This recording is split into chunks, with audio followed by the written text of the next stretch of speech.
আসসালামু আলাইকুম my lovely viewers, কেমন আছেন সবাই? আমি নাবিলা, আমার চ্যানেল নাবিলাস ব্লগস থেকে আপনাদের সবাইকে জানাচ্ছি ওয়েলকাম।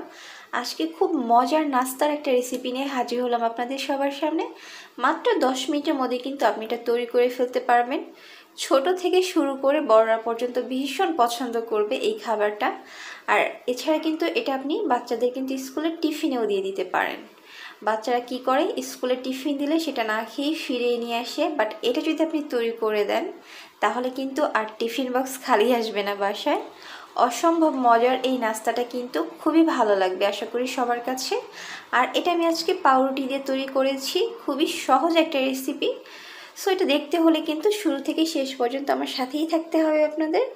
আর শুরুতেই সবাইকে একটা রিকোয়েস্ট করে নিচ্ছি, যারা আমার চ্যানেলে নতুন আছেন তারা প্লিজ আমার চ্যানেলটাকে সাবস্ক্রাইব করে আমার বন্ধু হয়ে পাশে থাকবেন।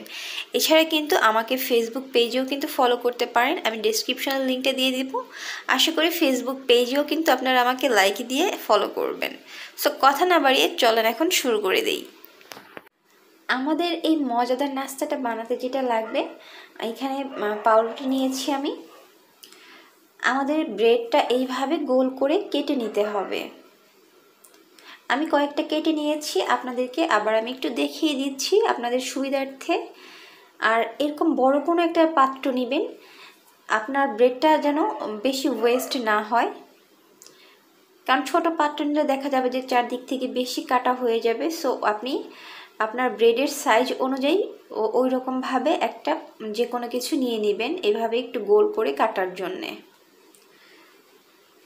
তো আমি এইভাবে গোল করে কেটে নিয়েছি, আর আমি আজকে 6 পিস ব্রেড দিয়ে বানাবো। আর এই যে দেখতে পাচ্ছেন আমাদের কিন্তু বেশি অপচয় হয়নি। আর এটা কিন্তু ফেলে দিবেন না, এটা কিন্তু ব্লেন্ড করে আমরা ব্রেড ক্রাম তৈরি করে নেব। খুব সহজে কিন্তু ব্রেড ক্রাম তৈরি করা যায়। আর এইদিকে এখন আমাদের যে সবজিগুলো লাগবে, আমি এখানে ক্যাপসিকাম নিয়েছি, ক্যাপসিকামগুলো ভালো মতো কুচি করে নিয়েছি আমি। আর লাগবে আমাদের গাজর, আপনারা দেখতেই পাচ্ছেন আমি কিন্তু একদম ছোট করে এটাকে কেটে নিয়েছি। আর টমেটো, এখানে আপনি আপনার পছন্দ মতো অনুযায়ী কিন্তু যে কোনো সবজি নিতে পারেন, বাট যেটা কিন্তু কাঁচা খাওয়া যায়, যেমন এই যে ক্যাপসিকাম, গাজর, টমেটো, এগুলো কিন্তু আমরা কাঁচাই খেতে পারি। এই ধরনের সবজিগুলো কিন্তু আপনি আপনার পছন্দ মতো নিতে পারেন। সো সবগুলা সবজি আমি এইখানে দিয়ে দিলাম। তারপর আমরা এইখানে বাকি উপাদানগুলো এখন মিক্স করব। এইখানে আমি এখন 4 টেবিল চামচ পরিমাণ মেয়োনিজ দিয়ে দিচ্ছি। আর মেয়োনিজটা সবসময় অবশ্যই ভালো ব্র্যান্ডের ইউজ করবেন, তাহলে খেতে ভালো লাগবে। আর দিয়ে দিব এখানে আমি 4 টেবিল চামচ পরিমাণ টমেটো কেচাপ। এখন আপনার বাসায় যদি পিৎজা সস থাকে তাহলে কিন্তু আপনি এখানে পিৎজা সসটা দিয়ে দিতে পারেন, এতে কিন্তু টেস্টটা কিন্তু আরও বেশি ভালো আসবে। এখন আমি এইখানে দিয়ে দিব হাফ চা চামচ অরিগানো, এটা অপশনাল, যদি বাসায় না থাকে তাহলে কিন্তু না দিলেও চলবে। এটার বদলে আপনি হাফ চা চামচ গোলমরিচের গুঁড়া দিয়ে দিতে পারেন। আর আমি এখানে হাফ কাপ পরিমাণ দিয়ে দিলাম মোজারেলা চিজ। আপনার বাসায় যে চিজটা থাকে আপনি কিন্তু সেটাই দিতে পারবেন। তারপর এখানে আমি দিয়ে দিলাম 1 চা চামচ চিনি। আর এইখানে আমি 1/4 চা চামচের মতো দিয়ে দিলাম চিলি ফ্লেক্স, এটাও অপশনাল, যদি বেবি ঝাল খেতে না পারে তাহলে কিন্তু এটা দিবেন না। এখন এই সমস্ত উপকরণগুলো ভালো মতো আমরা মিক্স করে নেব। আর এটা কিন্তু আমরা রান্না করলাম না সবজিগুলা, কারণ এগুলা কিন্তু এই সবজিগুলো হতে টাইম লাগে না। যখন আমরা এই ব্রেডের মধ্যে এটা ভরে ভাজবো, এটা কিন্তু এমনিতেই মোটামুটি ভালো সিদ্ধ হয়ে আসবে। আর এটা একটু কাঁচা কাঁচা টাইপেরই খাওয়া হয়, ভালো লাগে খেতে। আপনি চাইলে কিন্তু এই সবজিগুলো হালকা ভেজে তারপর কিন্তু ফিলিংটা বানাতে পারেন, বাট এইভাবেই বেশি ভালো লাগবে আর খুব তাড়াতাড়ি হয়ে যায়। এখন এইখানে পরিমাণ মতো আমি এই সবজির ফিলিংগুলো দিয়ে দিচ্ছি। বেশি করে দিলে আসলে বেশি ভালো লাগে, সো আমি বেশি করে দিয়ে দিচ্ছি। এইভাবে সুন্দর করে এটাকে দিয়ে তারপরে আমরা উপরে আবার আরেকটু চিজ দিয়ে দিব। বাচ্চারা কিন্তু চিজ খেতে অনেক পছন্দ করে, আর বড়রাও পছন্দ করে। আমি নিজেই আসলে চিজ লাভার, বেশি করে চিজ দিলে আসলে ভালো লাগে খেতে।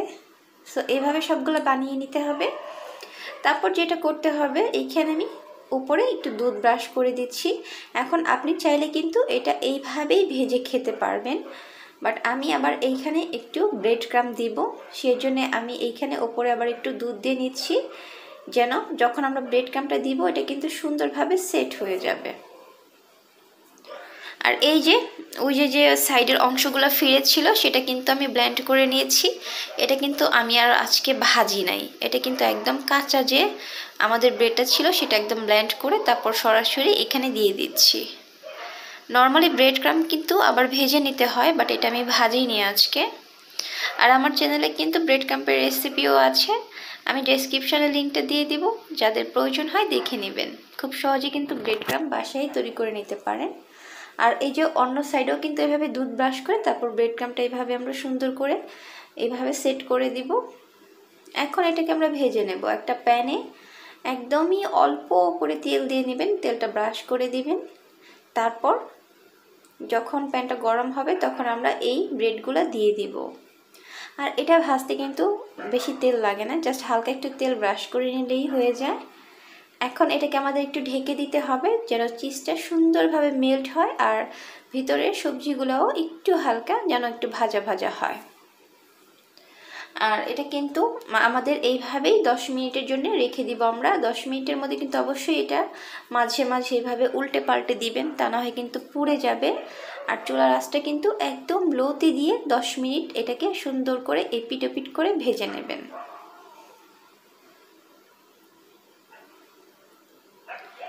সো এইভাবে আমাদেরকে এটা ভেজে নিতে হবে। তো আমার সবগুলা হয়ে গিয়েছে আর এটাকে আমি এখন নামিয়ে নিয়েছি। এটা দেখতে পাচ্ছেন আমাদের চিজগুলো কিন্তু সুন্দর মেল্ট হয়ে গিয়েছে আর সবজিগুলোও কিন্তু এখন আর একদম কাঁচা টাইপের নেই। আশা করি আপনাদের সবার কাছে কিন্তু এটা অনেক ভালো লাগবে। এটা বাসায় বানালে কিন্তু বাচ্চা থেকে শুরু করে বুড়োরা পর্যন্ত অনেক বেশি পছন্দ করবে। আর সকাল বিকেলের নাস্তায় কিন্তু আপনি খুব সহজেই এটা বানিয়ে নিতে পারেন। আমি একটা আপনাদেরকে একটু কেটে দেখাচ্ছি, ছিঁড়ে দেখাচ্ছি ভেতরে কেমন হয়েছে। এটা ভিতরে অনেক ক্রিমি আর একদমই চিজি, সো অনেক ভালো লাগে খেতে। সো এই ছিল আমার আজকের এটার নাম কি দেওয়া যায়, ভেজিটেবল ব্রেড স্যান্ডউইচ। আশা করি আপনাদের সবার কাছে অনেক ভালো লেগেছে। আর ভালো লাগলে প্লিজ লাইক কমেন্ট শেয়ার আর সাবস্ক্রাইব করতে কিন্তু ভুলবেন না একদমই।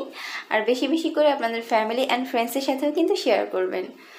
সো আজকে এই পর্যন্তই, আবার নতুন কোনো রেসিপি নিয়ে হাজির হব আপনাদের সবার সামনে। সে পর্যন্ত সবাই ভালো থাকবেন, সুস্থ থাকবেন। সবার জন্য রইল অনেক অনেক দোয়া আর অনেক ভালোবাসা। আমার আর আমার ফ্যামিলির জন্যও সবাই দোয়া করবেন। আল্লাহ হাফিজ।